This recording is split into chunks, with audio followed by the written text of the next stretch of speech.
Good morning बच्चों, स्वागत है आपका 11th क्लास राजनीति विज्ञान ऑनलाइन क्लासेस में। आज हम पढ़ रहे हैं चैप्टर नंबर 7 संघवाद। संघवाद की डेफिनेशन जैसे हम सभी को विदित है, सत्ता का एक से अधिक स्तरों में विभाजन होना। आज हम देख रहे हैं भारतीय संविधान में संघवाद।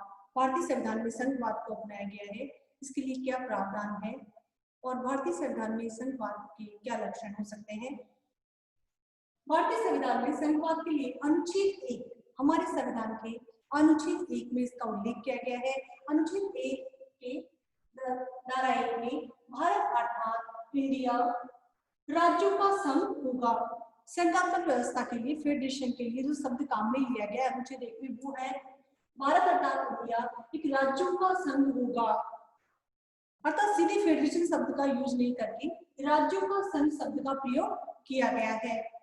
फिर इसी अनुच्छेद 1 में धारा 2 में कहा गया राज्य और राज्य क्षेत्र में वे होंगे जो एक अनुसूची में विनिर्दिष्ट है, यानी किसी भी राज्य और उसके राज्य क्षेत्र में वो क्षेत्र सम्मिलित होंगे जो कि अनुसूची 1 में विनिर्दिष्ट किए गए हैं।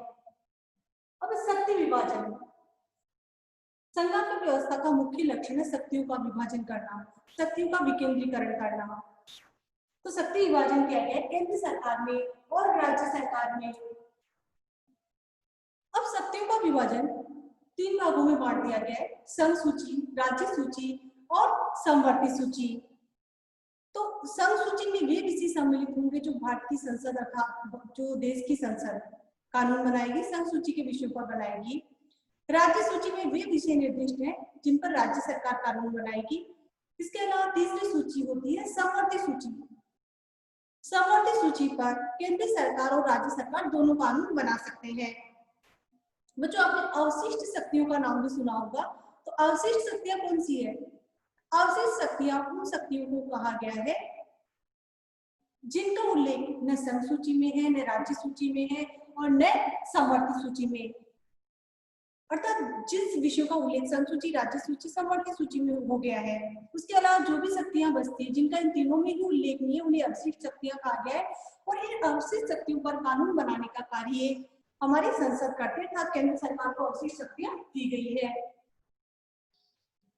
अब बच्चों हम बात करते हैं कि हमारे संविधान निर्माताओं ने संघात्मक व्यवस्था का चुनाव क्यों किया, क्योंकि भारत एक विविधता वाला देश है जहां पर बहुत सारी भाषाएं, हर राज्य की एक अलग भाषा, एक संस्कृति। ऐसी स्थिति में संघात्मक व्यवस्था ही उपयुक्त मॉडल हो सकता था जो इस विविधता वाले देश को आगे बढ़ा सकता था।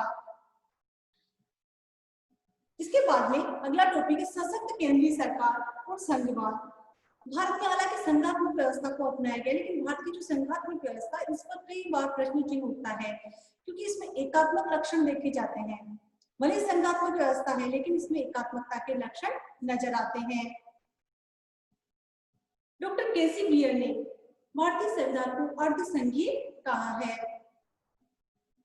क्योंकि इसमें संघात्मक व्यवस्था होने के साथ साथ एकात्मक लक्षणों का समावेश किया गया। हमारे यहाँ पर भारतीय संविधान के द्वारा एक सशक्त केंद्रीय सरकार की स्थापना की गई है जो राज्यों की तुलना में मजबूत है और जिसको अधिक शक्तियां प्रदान की गई है। अब इस सशक्त अर्थात शक्तिशाली केंद्र को रखने के पीछे मंशा ये थी कि भारत की एकता और अखंडता सुरक्षित रहे और किसी भी स्थिति में राज्य से अलग नहीं हो सके। जैसे कि संघात्मक व्यवस्था में प्रावधान होता है कि जो राज्य उन्हें अधिकार होता है केंद्र से अलग होने का, वो स्वतंत्र देश बना सकते हैं। अमेरिका और सोवियत रूस की संघात्मक व्यवस्था में ऐसा प्रावधान है और 1991 में हमने रूस में ऐसा देखा, रूस का विघटन हुआ, उसके कई राज्य उससे अलग हो गए। तो ऐसी स्थिति में भारत में सोच समझ करके निर्णय लिया गया और जो भारतीय संघात्मक व्यवस्था है उसमें सशक्त केंद्रीय सरकार या मजबूत केंद्रीय सरकार बनाई गई है ताकि कभी भी भारत के राज्यों से अलग नहीं हो सके, भारत की एकता और अखंडता सुनिश्चित बनी रहे। जब देश आजाद हुआ उस समय कम से कम भारत में 562 देशी रियासत थी। उनका एकीकरण बहुत ही मुश्किल कार्य था, लेकिन सरदार वल्लभ भाई पटेल की बुद्धिमत्ता से कार्य संपन्न हुआ। इन रियासतों का विलय पुराने प्रांतों में या नए प्रांतों के रूप में किया गया और देश की एकता बनाए रखने के साथ साथ संविधान निर्माता ये भी चाहते थे कि सामाजिक आर्थिक समस्याओं का समाधान एक शक्तिशाली केंद्रीय सरकार करे। और ऐसा करने में उसे राज्यों का सहयोग भी प्राप्त हो और एक शक्तिशाली केंद्रीय सरकार भी समस्याओं का समाधान कर सकती है। अगर केंद्र मजबूत होगा तो हर समस्या से निपट सकता है। इसलिए हमारे संविधान में संघात्मक व्यवस्था के साथ साथ एकात्मक लक्षण देखे जा सकते हैं। भारतीय संविधान को संघात्मक और एकात्मक तत्वों का अद्भुत संयोग भी कहा जाता है। तो हम उन संवैधानिक प्रावधानों को देखते हैं जो केंद्रीय सरकार को सशक्त बनाते हैं, मजबूत बनाते हैं। तो पहला इनमें है सशक्त केंद्रीय सरकार। अनुच्छेद 3 के अनुसार नए राज्यों का निर्माण हमारी संसद कर सकती है। जब देश आजाद हुआ 14 राज्य थे और वर्तमान में 28 राज्य हैं, तो अनुच्छेद 3 में हमारी संसद को अधिकार दिया गया है कि वे राज्यों का पुनर्गठन कर सकती है। इसमें राज्यों की सहमति नहीं ली जाती है। किसी राज्य के अस्तित्व और उसकी भौगोलिक सीमाओं में परिवर्तन करने का अधिकार केंद्रीय संसद को दिया गया है, जो किसी राज्य का नाम भी परिवर्तित कर सकती है, किसी राज्य की सीमाएं परिवर्तित कर सकती है और इसके अलावा क्षेत्रों को भी किसी दूसरे राज्य में मिलाया जा सकता है। अनुच्छेद 3 में इसका उल्लेख किया गया है, जो हमारे केंद्रीय संसद को मजबूती प्रदान करता है। अब दूसरा जो टॉपिक है वो है आपातकालीन प्रावधान। कुछ हमने राष्ट्रपति की शक्तियां पढ़ी है, आपातकालीन प्रावधान पढ़े हैं।